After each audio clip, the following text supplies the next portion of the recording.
Good evening. Here is the CBC National News, read by George McLean. First, the main items. A swing to the right in Israel's general election. The IRA vows to continue its campaign of terror in Northern Ireland. And Canada's next budget is likely to include a tax on windfall oil profits. Now the details. A swing to the right in yesterday's general election appears to have trimmed the strength of the Israeli government headed by Premier Golda Meir. Final results will not be known for several days, but it appears that Mrs. Meir's Labour Party has lost 5 seats, winding up with 51 members in the 120-seat parliament. This will make it more difficult than before to create a stable coalition. Observers say that political dealings necessary to form the government may delay the resumption of the Geneva peace talks. Egypt's chief of army operations says the Egyptian army is making preparations to liberate Arab territories now held by Israel. Major General Hassan el-Gridli told a public meeting in Cairo that in spite of the Geneva peace talks, the Egyptian army was in a full state of alert. We are waiting, he said, for the orders to complete the mission we started on October 6th, to restore Arab land to Arab sovereignty. The war, said General Gridli, is not yet over. In London, the British businessman who was wounded yesterday by a Palestinian terrorist is reported to be progressing satisfactorily in hospital. Joseph Seith, president of the department store Marks & Spencer, was described by the Popular Front for the Liberation of Palestine as a leading supporter of the Jewish state. A number of other Jewish businessmen in London have received threatening calls, and Scotland Yard has arranged security precautions. Northern Ireland has moved into 1974 with a new form of government, but with the same old troubles. The downtown area of Belfast was blasted by a 200-pound bomb left in a hijacked taxi. No one was injured, but damage was described as extensive.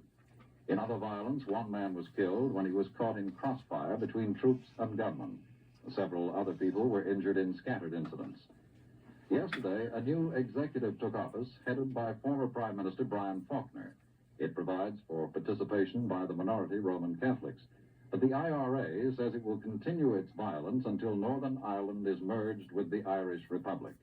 In a New Year message, the IRA said it looked forward to 1974, when it predicted British rule in Northern Ireland will be destroyed. According to the Minister of Energy, the next federal budget will likely include a tax on windfall oil profits. Mr. McDonald says the plan will be discussed at the Federal Provincial Conference, which will be held in Toronto late in January. Mr. McDonald said that with oil prices rising to record-breaking heights on the world's markets, the oil companies are certain to make excessive profits. And he said the government will have to find a source of revenue if it is to protect the public from inflated prices on petroleum products. Fuel conservation on Canada's highways. In Manitoba, several trucking companies claim they are saving substantially by employing a voluntary speed limit of 55 miles an hour. CBC reporter Ted Weatherhead has investigated the claims. The speed limit in Manitoba is 60 miles an hour, and on some highways 70 miles an hour. But member firms of the Manitoba Trucking Association about 6 weeks ago decided to place their own speed limit at 55 miles an hour. They did so because of the talk about the fuel crisis, and they have found they are saving substantially at the lower speed. A study in a publication put out by the Manitoba Trucking Association says an increase of 1 mile an hour over the speed limit decreases fuel economy by 1/10 of a mile per gallon. So a truck getting 4.5 miles a gallon while traveling at 55 miles per hour would just get 4 miles a gallon traveling at 60 miles per hour and 3.5 miles a gallon at 65 miles per hour. The trucking companies also say that at 55 miles an hour, the life of tires and brakes is extended and maintenance costs are lowered. So far, there have been no complaints from drivers paid by the mile and not by the hour who would be making somewhat less wages at the lower speed. Ted Weatherhead, CBC News. Roland Michener has issued his last New Year's message as Governor-General. Calling on Canadians to cling to family virtues, Mr. Michener warned that mankind was being swept onward through uncharted seas. He said that warm concern for others could be an antidote for the cold materialism of the computer. At Rideau Hall today, Mr. Michener held his last levee for diplomats, military personnel, and ordinary citizens. He steps down on January 17th after 7 years as Governor-General. He is being succeeded by Jules Léger, Canadian ambassador to Brussels. The Queen today bestowed a life peerage on Vic Feather, the retired head of the Trades Union Congress. Mr. Feather's honor was one of 700 handed out in the New Year's honors list. Also in the list was Arthur Maddox, Deputy High Commissioner in Ottawa, who was created Companion of the Order of St. Michael and St. George. And John Charles Trevor, Commercial Officer in the British Government Office in Toronto, was made a member of the British Empire. A knighthood went to Harold Acton, the 69-year-old author. And Mr. Whitelaw, until recently Secretary of State for Ulster, was made a Companion of Honor, a select group which includes Canada's Dr. Charles Best. Winnipeg is observing its 100th anniversary this year. The year-long celebrations were touched off by the Lieutenant Governor, W.J. Keeg, who opened an historic museum. The temperature was 43 degrees below zero, just 3 degrees short of a record low for January 1st. Winnipeg, which became capital of the new province of Manitoba in 1870, was incorporated as a city in 1873.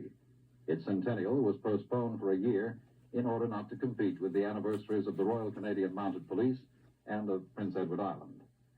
News of Winnipeg's centennial was brought to television viewers throughout North America by the massed pipes and drums of the city's pipe band. The 220 members of the band led the annual Rose Bowl parade in Pasadena, the first time that an outside band has led the parade. The annual Sun Carnival Parade at El Paso, Texas, was marred by tragedy. A Mexican stunt rider fell off a motorcycle, and the riderless cycle crashed into a crowd of women and children, killing a woman and an 8-year-old girl. 20 other people were injured. Cuba today is celebrating an anniversary. It was 15 years ago that the Batista regime fell, and he was forced to flee the country, paving the way for Fidel Castro's takeover. We have a report from Lionel Martin in Havana. The hallmark of this anniversary of the Cuban Revolution is optimism. Since the critical self-appraisal in 1970, the economy has been improving steadily. More food and services are available to the people, and the process of bringing discipline and order to the economy is on firm ground. A new material incentive policy is expected to bring even greater advances in the economy this year. Popular enthusiasm could be detected here in Havana over the past few weeks as thousands of neighborhood committees turned out to clean and decorate their streets in honor of the 15th anniversary. Consensus here among the foreign press corps is that the Cuban Revolution on this 15th anniversary is more consolidated than ever.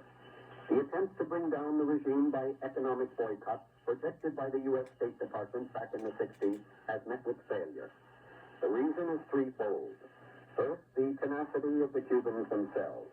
Second, the large-scale aid by the Socialist bloc, and especially the Soviet Union. And third, the refusal by many nations, including Canada, to abide by the embargo policy. Canada's sales to Cuba in 1973 reached an estimated record high of $90 million. Tomorrow, the Cubans will flex their muscle in the biggest military parade since the revolutionary victory. This is Lionel Martin in Havana for CBC News. Thousands of Peruvian miners today celebrated the nationalization of an American mining company, the largest in the country. The properties of the Cerro de Pasco Mining Company were seized without any announcement of compensation. Some socialists in Peru have said there should be no compensation in view of the profits the company has taken out of the country over the years. The nationalization of Cerro de Pasco brings more than half of the mining operations in Peru under public ownership. The company mines copper, lead, and zinc. A strike by 4,000 hotel workers in Barbados has hundreds of tourists cutting short their holidays. Airlines are reporting that all available seats out of Barbados to North American, European, and other Caribbean destinations are booked for the next few days. The president of the island's Hotel Association says many hotels will close as soon as their present guests depart. The striking workers are seeking a new 3-year agreement with the hotels. Rhodesia has started a campaign to attract new settlers. With figures for immigration in 1973 sharply down, the Rhodesian government says it wants 1 million new settlers in 1974.